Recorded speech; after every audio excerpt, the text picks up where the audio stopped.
السلام علیکم دوستانو، نن په دې ویډیو کې تاسو ته یو بل ښکلی طریقه ښایم چې ډېر ښکلی اپلیکیشن دی. را به شئ دلته به پلی سټور سرچ کې به صرف معمولي غوندې دا نوم ولیکئ، ټالک بیک چې کوم دی دا به ولیکئ، سرچ به یې کوئ. چې سرچ هم کو نو دا ګوګل ټاک بیک چې کوم دی دا به انسټال کوئ، اپډیټ به یې کوئ. لکه دا موبایل کې خپل وي چې اپډیټ هم کو نو را به شئ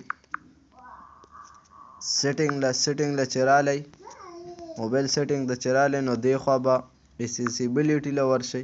چې ورشئ نو دلته به دا شیزونه راواوړي. دې کې چې کوم دی سلیکټ ټو سپیک دا به کلیک کوئ. داسې چې کلیک هم کو نو دلته به دا تور غوندې شیز راشي.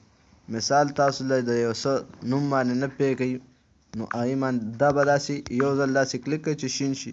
چې شین شو نو په دې کرښه به یې داسې راښکل. دا وګوره تاسو ته به د هغې نومونه خپله اخلي او یا داسې غټ انګلیش کې میسج وي لکه دا دی. اوس دا داسې کلیک کوم پې انګلیش کې به درته د دې هر څه وایي.